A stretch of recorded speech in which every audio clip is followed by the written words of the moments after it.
here is part 2 of our interview with Steve Archibald, the lovely, wonderful Steve Archibald. Get ready, prepare yourself even for some amazing insight into those 4 years as a player with Barca. How Terry Venables imported Liverpool's defensive system to win La Liga. What it's like to score and win in a season-opening Clasico. A look inside the incredible talent and unpredictable mind of Bernd Schuster. The world's worst massage. Hi, Mum. And how to avoid one of the most notorious hitmen in the history of European football. Steve's in the process of writing his long-awaited autobiography. It will be superb. By the end of this interview, you should know how much that is going to be worth waiting for. Here at the big interview and on Twitter, we'll keep you posted about Steve's project. Finally, this is the last podcast of 2016. Like all the top European pros, we're off on a winter training camp. Back on January 12th with another compilation show from the first season of the big interview. The main man about whom everybody will be talking is one Alexander Chapman Ferguson. Fergie. For now, enjoy the Spanish adventures of one of his former players, the man that around here they call Steve Archigoles. Take it away, Stevie.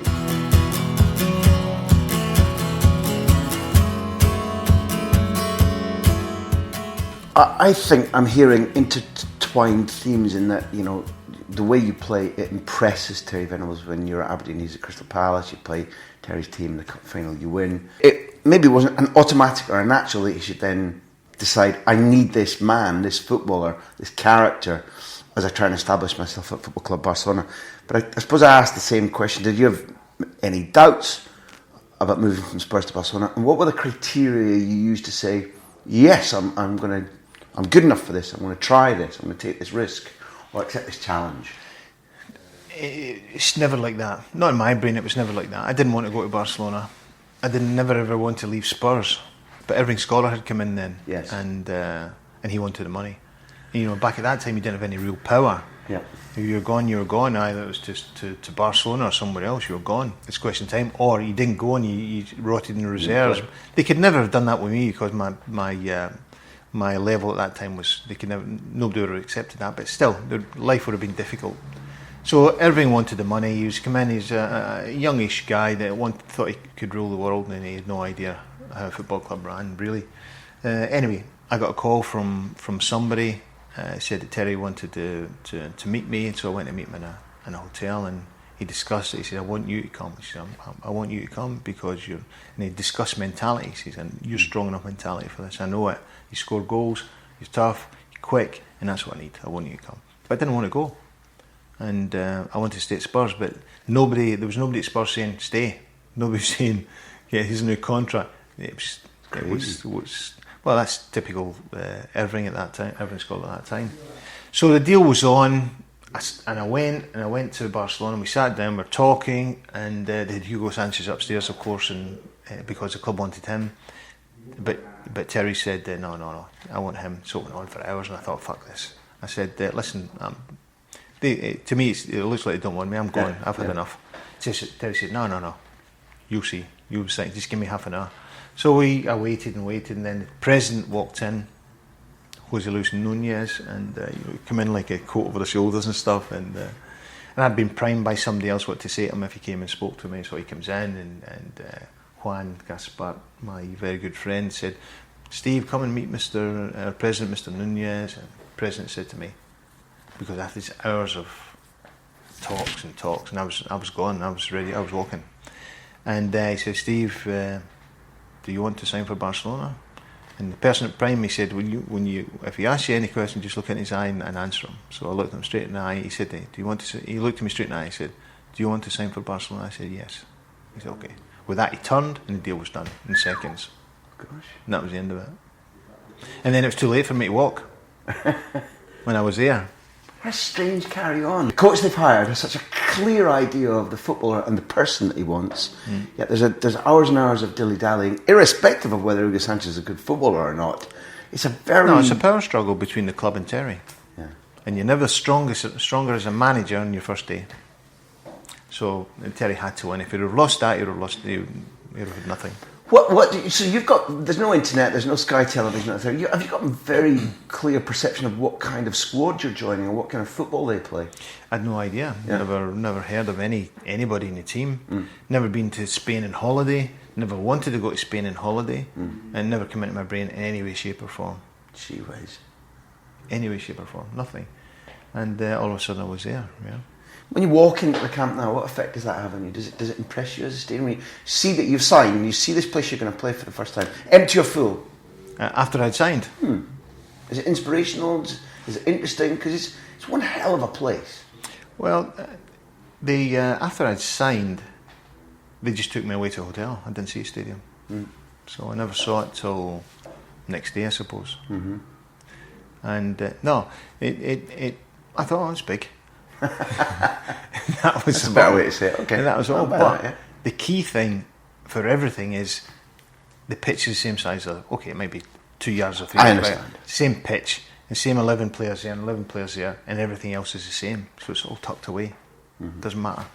The crowd's not going to bother you because the your crowd anyway. Nobody's going to kill you. It's just a question of 11 against 11. And again, back to the same questions you get in training ground the first day, and you look at yourself and you look at them, you think, am I good enough for this? Measure yourself. Can I handle this? And they're looking at you as well. You know, it's not just you that's looking, they're looking.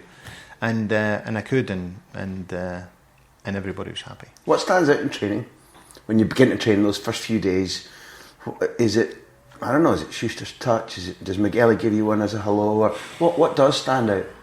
Nothing, just the boxes when we train in boxes because they're fanatical, 5 against 2, which was a big pleasure for players to play in that, and that's where they judge you because balls flying around that, and if you've not got a touch, it's Mickey has made your Camp Nou career because nobody's testing you more than you and Mickey fingering the ball that your first touch is like glue. No, my first touch was great. There's no problem with the first touch, and you never get to be at the very top of anything if your touch is not good.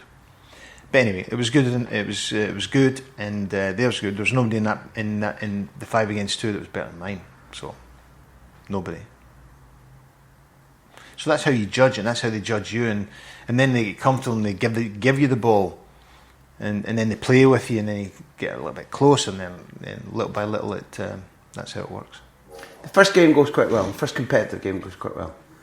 And these modern days, you've on and off, you've lived in Barcelona since, and you never get a Clasico in the first. That's the first game, because it's too marketing, and the computer seems to always coincidentally spew out. I don't know about November, December, March, April. Yeah. Game 1, away at Madrid. Yeah. What's the experience like? Well, it's. I remember it funnily enough because when it came out, it was gloom and doom. Players were saying, "Oh, Madrid away first game," and then Terry turned it on its head in the press more than anything else. He said, "Oh, what a fantastic first fixture we've got," and he built it up that way, and that changed everybody's brain. Just simple as that. And then everybody thought, "Oh yeah, Madrid away first game, brilliant." And all of a sudden, the dressing room, the doom and gloom had gone. So the psychology in that was of the utmost importance. Do you remember were the people around you, because you said, you made the point that Barcelona had a really poor league history. I can't remember the date, but it had been years since they won the title. Athletic Bilbao could win it, Real Sociedad could win it. Were the players nervous? What did some of the players carry a special, we have to win this, or we have to not be humiliated because we're in the Lions Den, it's Madrid. It's a very special rivalry. Well, it was a worry, yeah, of course it was, because the first game away to Madrid. But because of what Terry had done in training, and he showed them a system of playing which was fantastic, defensive system of playing, and everybody was convinced within 2 weeks of the system of playing because we'd done it in pre-season. We beat Boca 9-1, I think, or 9-2, and it was the record. I think it still is a record, and it may still be the record in a Gamper tournament. Yeah. And I scored the goals. I scored 2 goals. And the way it was organised at the back is, the players still talk about it now and still use it, and it's a fantastic. What did he go to, a 3 with wing backs, or how did he? No, I'm not going to time to go through the whole thing, but basically nobody gets down the line. You're all pushed inside, so you're coming on to that defender. Then if you get past him, he's coming on to that defender. Before you know it, you're away with the ball and it's gone. Nobody gets down the line. and it was developed from a Liverpool way of playing. It's his best friend in football in those days, probably still now, was George Graham, and it's something that George believes passionately in as well. Always show them inside. Yeah, but the actual detail that he went into was crucial for the players to convince the players, because the players didn't know who he was, right, coming in. Fair point, well made. He's turning the world upside down defensively speaking. He gives us freedom in attacking sense, gives options, but then gives freedom. But defensively, he went into intimate detail. When you begin to live in Barcelona after that first game, do you notice around you socially or in your neighbourhood or in your treatment in a hotel or a restaurant that you've scored in a Clasico? Are you a hero figure? Yeah, of course. You go and beat Madrid 3-0 away from home in the first game of the season, and then everybody's happy, of course. It's the same situation. And the city's happy, people are happy, city's happy, you're happy, club's happy, everybody's happy. And you're the focus of attention because you're the one that did it. See, when I moved out here, you were really quick to help me. I remember we had dinner one night, went out, and it was still the case that people just, everywhere we went, became Archigoles because you scored so many goals. They adored you. I don't know if it was simply about an appreciation of quality or the goals. My opinion is that they saw something in how you played, the pressure you carried, your competitive streak that they particularly liked. I think everybody loves a trier, right? And if you go onto the pitch and try your best, and on top of that, if you're talented in some way, and they can see a talented person trying as well and really putting 110% and not just, when the occasion is there to use his talent, but he's actually a worker as well. And combined with that, and you're scoring goals and you're winning things, it's just a combination of things that they really appreciate. But the key is, of course, is to win. Is the story true that as you arrive, Maradona's left and his jersey's going a-begging? That's a true story, that Schuster doesn't want it and you do, because of the number and the burden of responsibility? No, I didn't want it. Not because it was his, because I just wanted my own number 8. Okay. But that was Bernd's number, and I had it in my contract, so I could have taken it. And I said to Terry's, there was a situation there where it comes up to the game, Bernd sits down beside number 8, and I said, Terry's, he said, do you want me to tell him? I said, no, I'll tell him. So I went and spoke to Bernd, and I said, Bernd, number 8's my number. Luckily, Bernd spoke English, a bit of English. He said, no, Steve, number 8's my number. I said, yeah, I know, but I said, it's in my contract, it's my number. And it's really important to me. I got a big spiel about how important the number 8 is for me. He said, all right. He said, and then he went into a bigger spiel how important it was for him. And then this went on for some time. And I walked away again. And Terry said, well, I said, well, no. I said, I'll tell him. I said, no, because I could see this is a point in time where it's going to be make or break for everything. I said, no, I'll tell him. I'll go and sort it out. So I'm back. I said, Bernd, I'm going to tell you this. I said, I've got this in my contract. I could take the jumper right now. It caused, a problem. I've told you everything. I've just told you about how important number 8 is for me. And that's for scoring goals and everything else. But you've explained to me what you've explained to me. And I understand that. I said, that's fine. You have the number 8 and I'll take number 10. He said, Steve, thanks. And it was a genuine thank you. Because he didn't want the stigma. He said, I'm not wearing that number 10. He was adamant he wasn't wearing it. And so that was a moment of make or break for my career in the club, because if I would have taken the 8, I would have never seen a pass. That's for sure. Yeah. That's guaranteed. Yeah. It might have been an explosion in the dressing room. He might have walked out. Anything about him. Bernd was a bit volatile. Lovely guy, and he was a good friend of mine, still is. Yeah. And we played fantastic football together, and he was my main man in midfield that fed me. It's like I was saying to midfield players. I knew everything he was going to do. As soon as he lifted his head, I was gone, and he hit me every single time. It was fantastic. But that comes from that moment. That judgment, you read the situation and the repercussions. Yeah. And you didn't. You lost a battle to win the war, or you gave a battle away to win the war. Yeah. Because there was a bigger prize. Bigger picture. People won't remember Schuster other than what they've seen him doing, managing Madrid recently, Getafe, whatever it might be, wherever else. Yeah. Just like you did with Mickey Hazard, help a little bit, because my memory of Schuster was that he was extraordinarily talented, very mobile, quite a good athlete, but used the ball brilliantly. Bernd was an athlete. people don't realise he was a big, strong German guy, blonde, a typical German you would imagine, right? Big legs, big guy, and he'd run. You know, there were certain running sessions that in training to really puff you out a little bit. Where you start in the byline, you run to 6 yard back, 18 back, halfway line back, other 18 back, other 6 back, other touch line and back. You know, you're going full speed. Bernd, like a screw, boom, boom, boom. He's fantastic engine in him.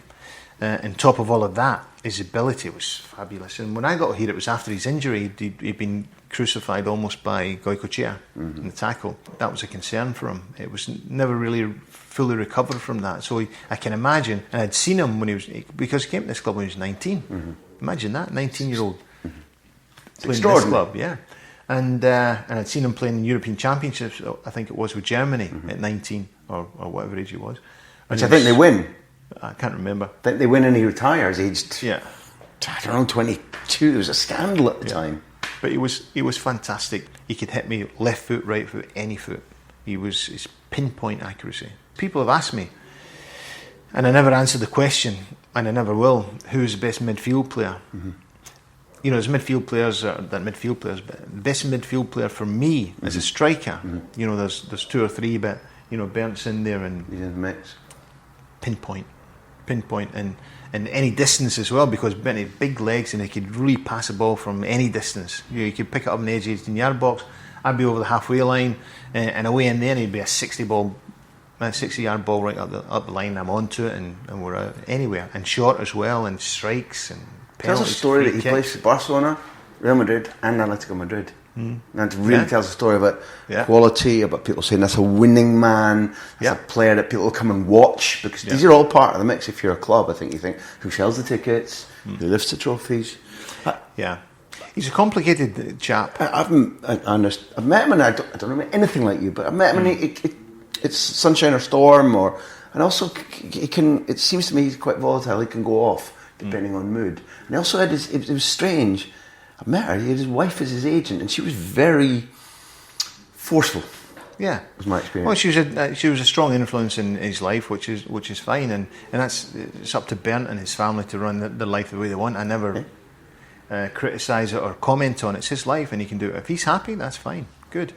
And he'd come in the morning, and I would say good morning. He'd say good morning. Fine, that's it. End of story. I've got no criticism towards Bernd at all. Contrary, I can only praise him for the ability he had and the way he used it and the way he helped me on the pitch and the passes he gave me and the goals we scored and the trophy we won and the friendship he showed me in the dressing room. It's fantastic. Yeah. It's great to be able to come away from any career and be able to say that too. I also like the generosity. It's not often said in football. I often lament that when you see friendships in football that have been enduring and rich over years, they're often not spoken about. They're too little written about or explained. But this is not a friendship. It's because we never went for a meal anywhere. This is a camaraderie, I suppose, that I understood him maybe a little bit more than the rest did because I had a Nordic mentality, same as his, and I can understand what he was thinking, and maybe some complexes in there, and I thought, fine, okay. He's okay with me, I'm okay with him. We're playing great football on the pitch, we're scoring goals, we're winning, end of story. You threw in a name there. It's a respect thing. The Butcher of Bilbao and Donny Goicoechea. Presumably you had to play against him too, who, you know, he did Maradona. Did Schuster. Bernd, and I was next in line. Yeah, it was just a natural progression. How did that clash go? Well, you know, in sometimes in situations like that, you think, you know, when it's building up, the whole thing's building up, the game's coming up, you're in Bilbao, and Bilbao was an intimidating atmosphere. Back then, you can imagine. Because it wasn't like Parkhead, anything could happen. Anything could have happened, yeah. And you know that the guy you're playing against has done the two foreigners that have been there before you. Yeah. And you know, and there's been mumblings in the press and everything else. So you've got to take a viewpoint maybe a little bit differently. And, you know, you talked about intimidation. I was never intimidated, but I thought there's no way he's going to catch me in this game. No chance. He's got no chance. So I played to the side of him, not in front of him. Always played to the side of him, so he could never catch me. And that was it. I just thought, I'll get through this game, I'll get through it. He's not going to catch me, he's not going to crock me, and then we'll move on. And that's it, end of story. I love game management. I love defender management. It's a great concept. In a situation like that, you've got to. It's stupid trying to be brave. You're going to go and play in front of somebody that is almost half to your predecessor, Maradona and Bernd, who are still playing, and nearly finished their careers. Then you've got to take a view on it, right? Yes. You get through it. Don't play in front of them. Play beside them. See them at all times, and that's it.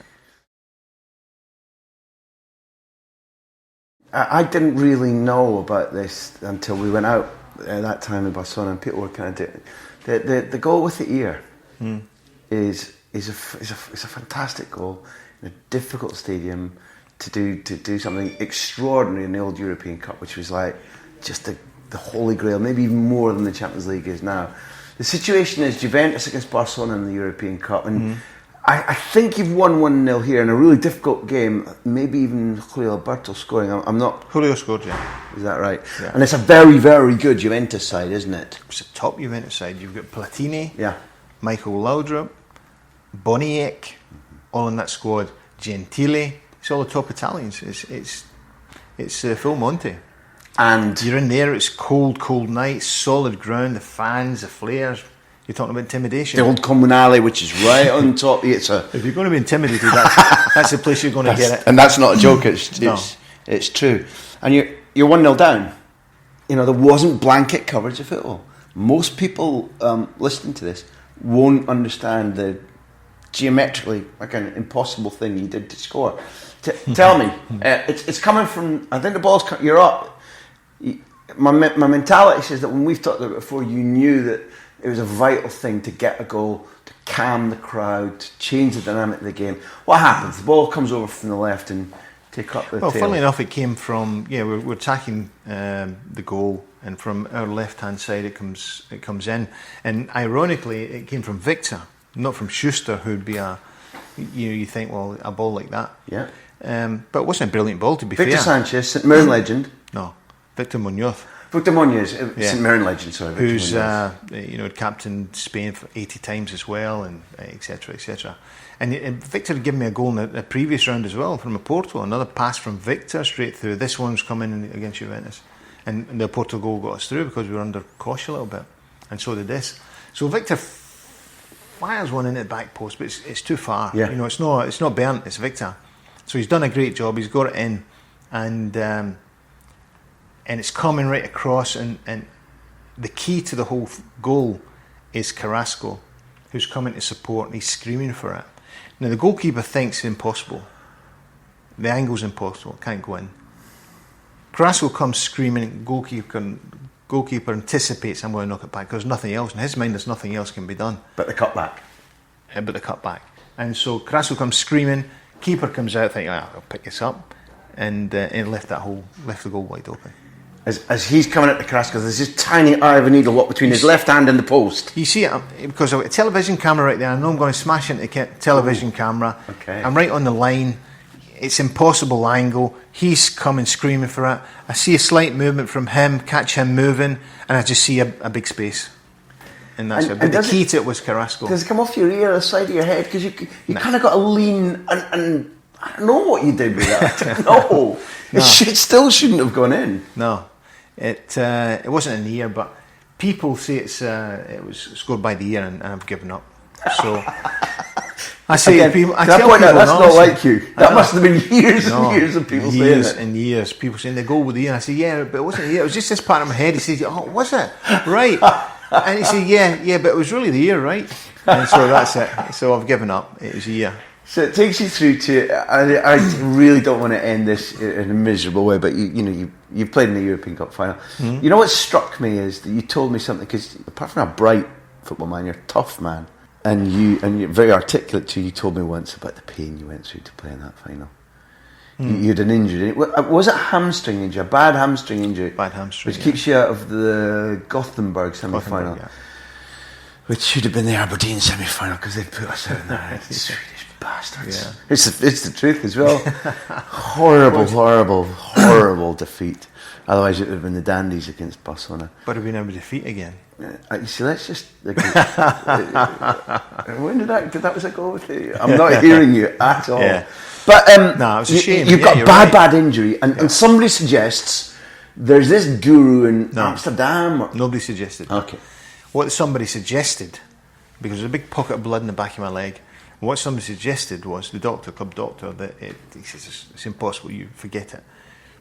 Big pocket of blood, limping.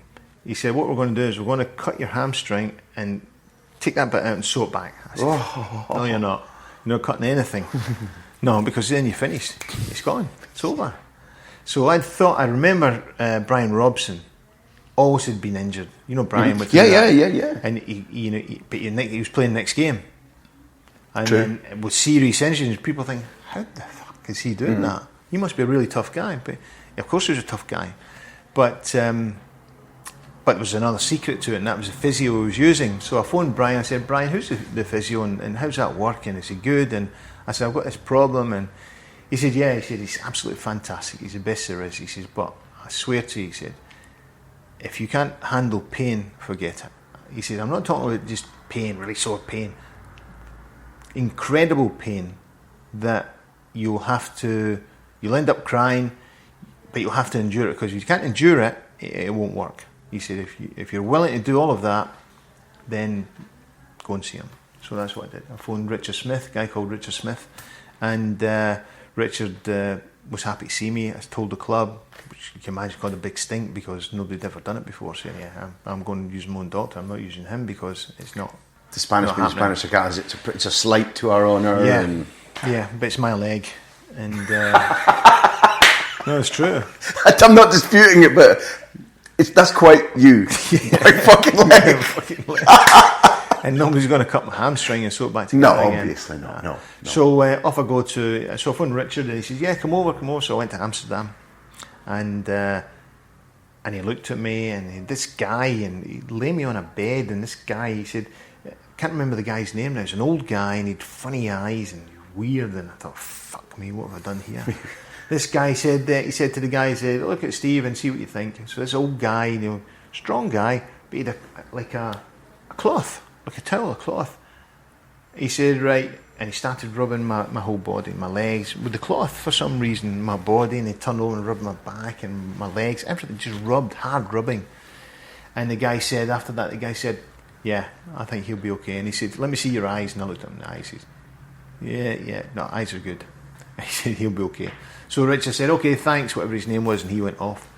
And then he said, okay, jump up here and let's have a look at it. And then he started the massage. But it's a massage that you can't call it a massage, because what he did was he had to break the fibres again and make it all bleed, and then get ice on it and flush it all through. And that was and that's it. That's what they do. They break the fibres. So they're breaking your tissue, breaking it with their elbows, knuckles, standing on something so got higher leverage on you when they're leaning on you.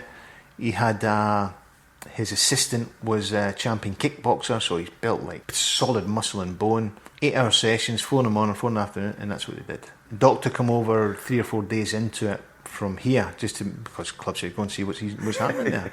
So the doctor stays there. He said, I'm not staying here. I'm not having anything to do with this. He said, I'm off. He thought this is just gobbledygook rubbish. I've never seen it. He said, because by then my leg was just raw, and the massaging every day, and then the icing again. And he said, no. And he left. He went. And I was left. He couldn't stand the pain of watching it. Yeah, he couldn't bear watching. He said, I can't watch it. He said, no. But so 3 or 4 days into it, then in the ice, and then again and again, a special diet as well, eating the right things, sleeping at the right times, and then a week into it, we start running. And it's just a week. I've gone through a pocket of blood, and hamstring that somebody wants to cut, because it was over.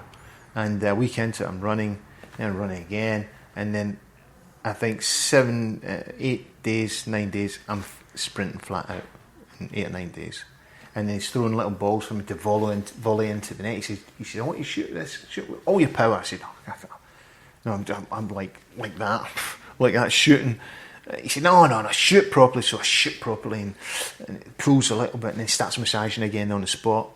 throws another ball, bam, and then just grants it, and that's how it went. And that was it. It was just massage for probably 2 weeks.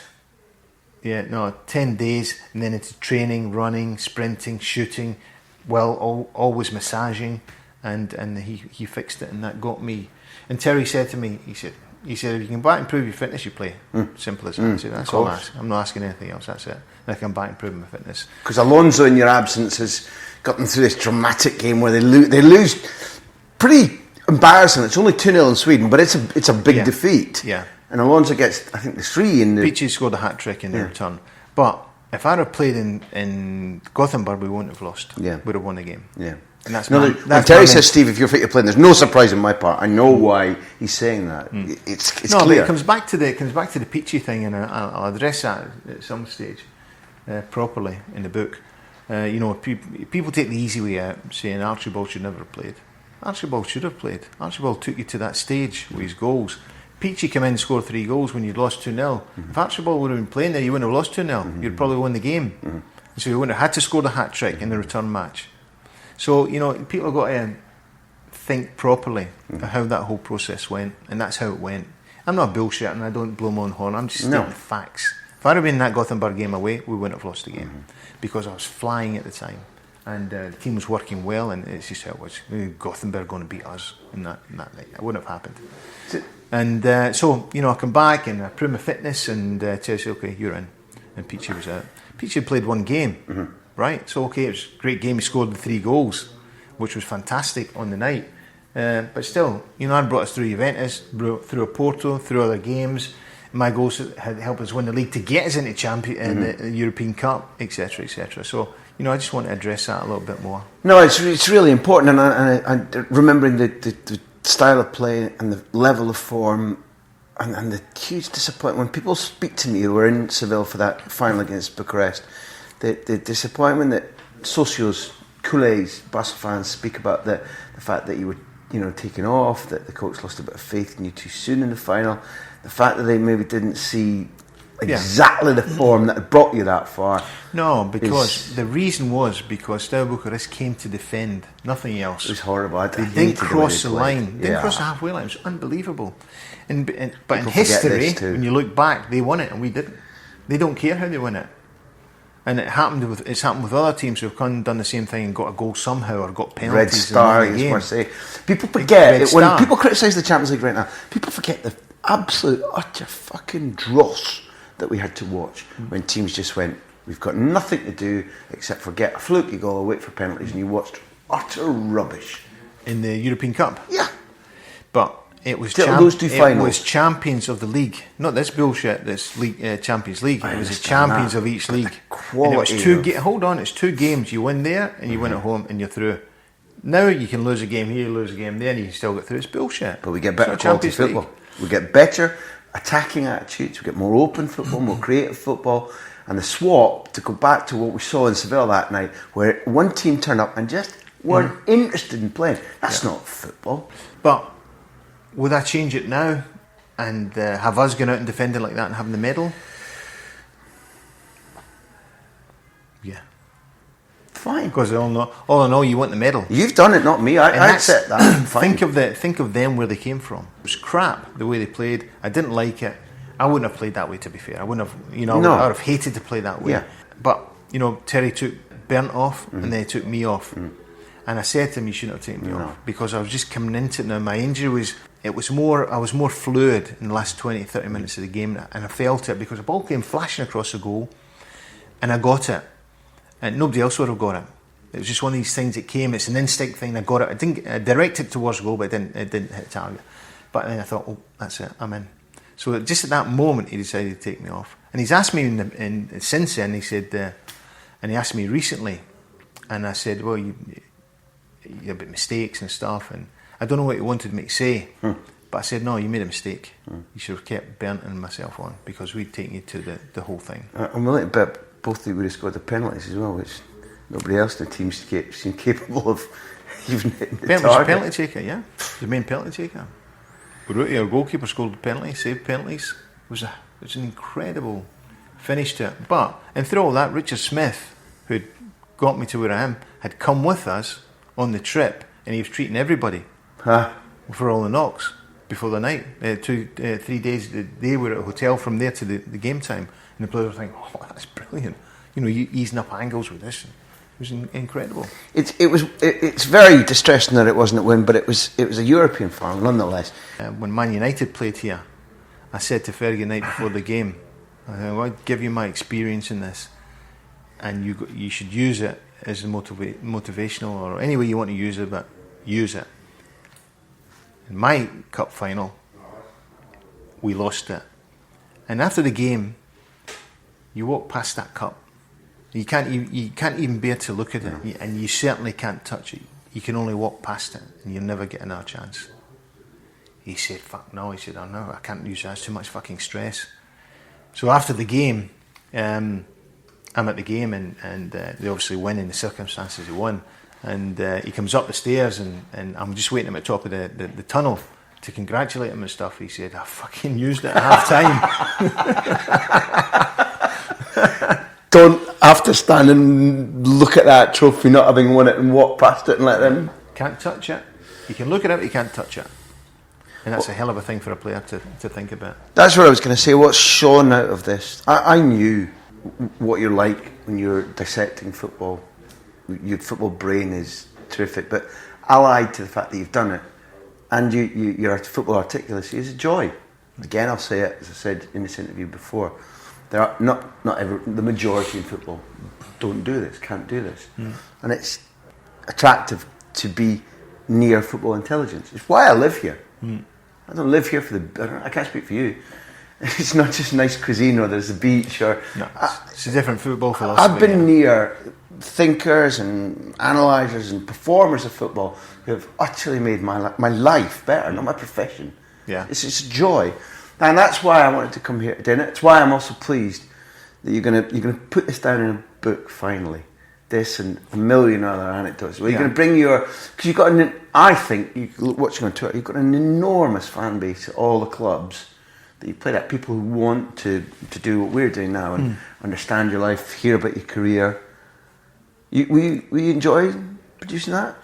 Yeah, I'm beginning to enjoy it now. I've done the first 7,000 or 8,000 words, and we're preparing it to send to publisher, and I'm enjoying it, and I think I'll enjoy it more for my family because my kids, and that's why I'm doing it, because somebody said to me one day, and that's when the button was pressed, and because I was never ever going to do it, he said it'll be a legacy for your kids. They don't know what's happened to you, really. Good point. They've heard stuff. Yeah. It's a chance for you to put it down and let them see it, and let them, understand how all these things went, how they happened, what you come through. Because you can get to the top, but you got to come through a lot of shit to get to the top. There's a ton of things I had to do.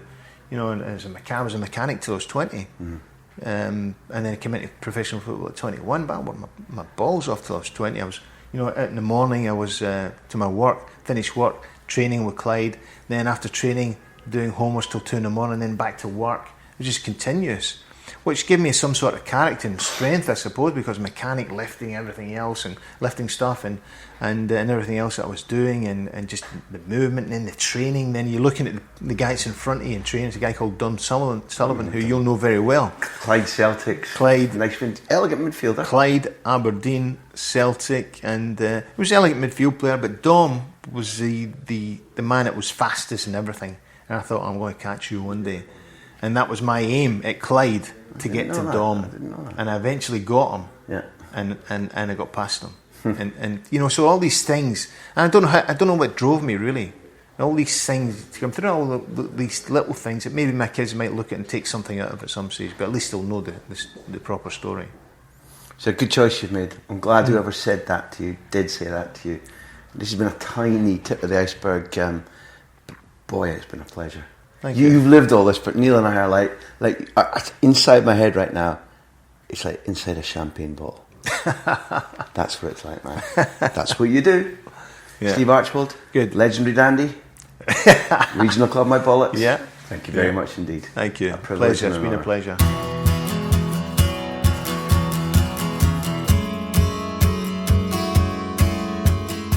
The Big Interview is produced by Backpage and me, Graham Hunter.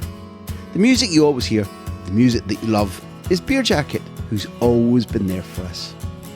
You can keep up with everything that we do by getting on the mailing list at grahamhunter.tv. How many times do I have to tell you? Yes, several thousand of you have done it, but come on, slackers at the back, sign up. That grahamhunter.tv site is also where you can buy the new updated version of my book, Barca, the Making of the Greatest Team in the World.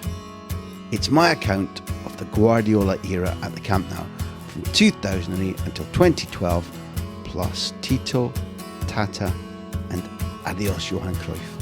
It is in all good bookshops now, but it does also make a big difference to all of us who've worked on the project if you choose to buy direct, particularly for Christmas, at grahamhunter.tv/books. You'll be sure to get the new edition, and you will be helping us to continue producing independent content. Thanks for listening. Thanks for being there. Without you, this would be fun, but a lot less fun. See you soon.